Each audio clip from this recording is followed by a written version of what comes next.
Well, hello and welcome to Critical Wade Theory. And I've got some more horror movies along the way at some point in the approaching week. It is Halloween season after all, as of this recording. But today I'm going to be looking at a classic tale, the tale of Little Red Riding Hood, and some of the lessons that you could derive from it. So, yes, it's one of the most well known tales in the world. Little Red Riding Hood. We all have heard about some of the details, most likely, unless we've lived under a rock. I don't think I've ever read the actual story itself, but I still know the story.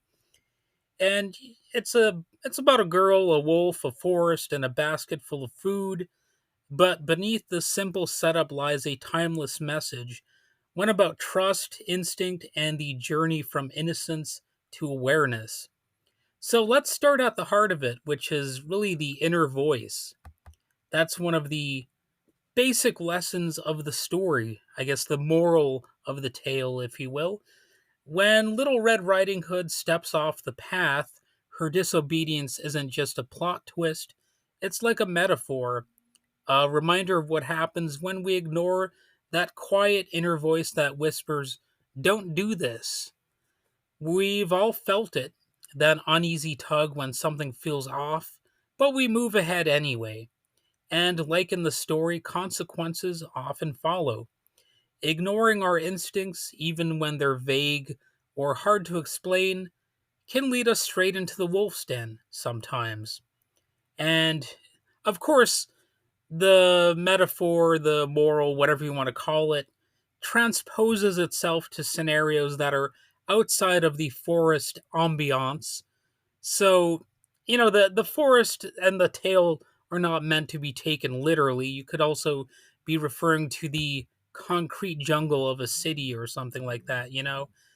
And this story is really about innocence and experience. Little Red Riding Hood's youth makes her vulnerable. She's trusting, curious, a little naive, qualities that in the wrong moment become dangerous.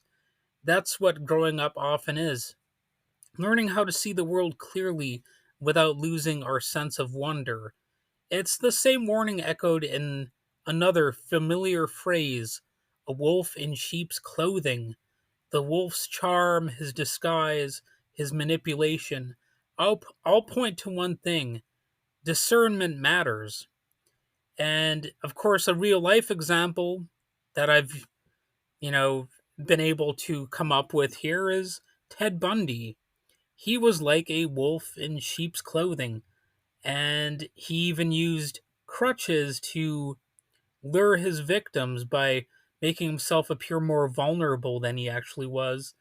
And if you think about it, that makes him sicker, because he murdered women who were good people, who actually had strength of character, who were helping out somebody who was handicapped, at least temporarily. The crutches, or sometimes he'd put his arm in a sling, I guess.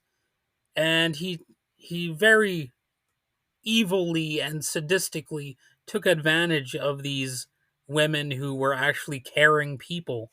And that is definitely a real life example of a wolf in sheep's clothing.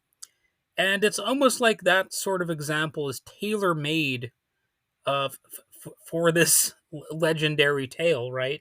It's like about as literal an example of this scenario as you could actually find. And this tale itself is a reminder that not every threat looks like one at first. There is a fragile nature of trust.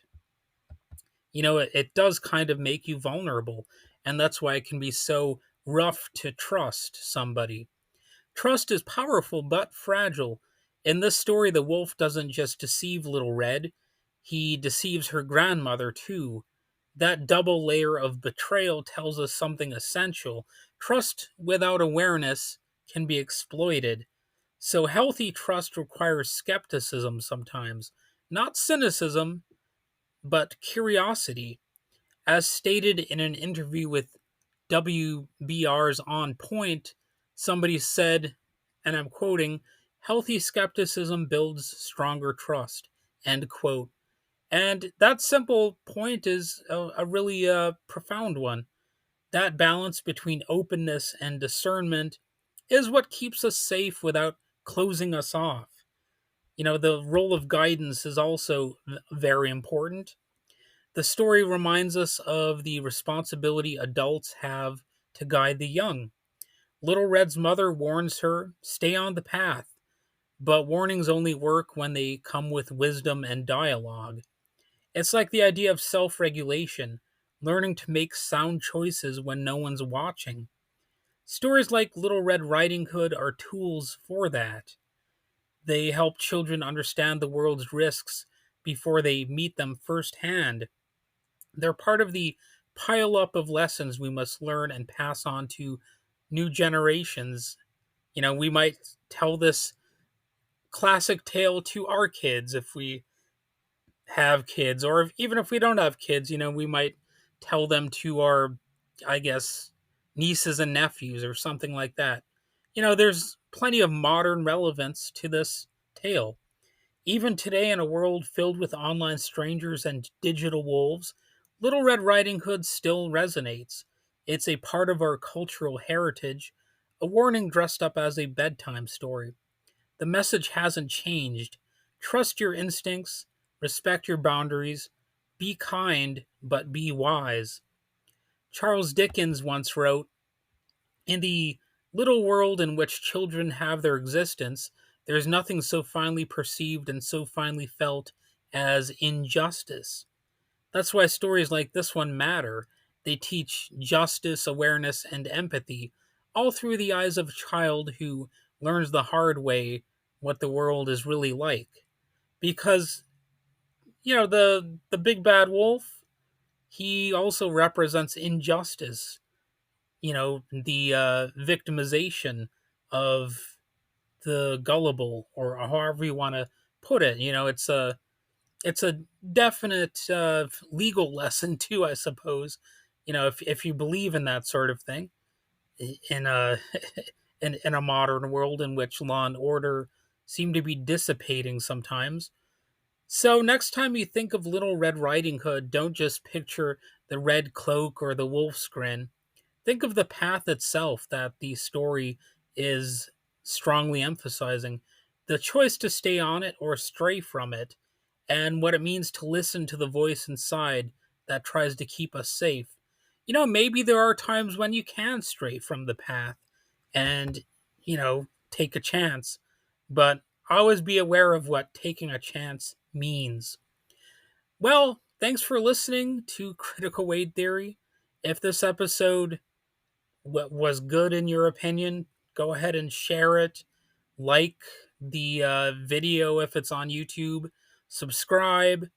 And join me next time. And I'm sure I'll explore some other classic tales and life lessons hidden within them, as well as, doing movie reviews and social and political commentary here and there.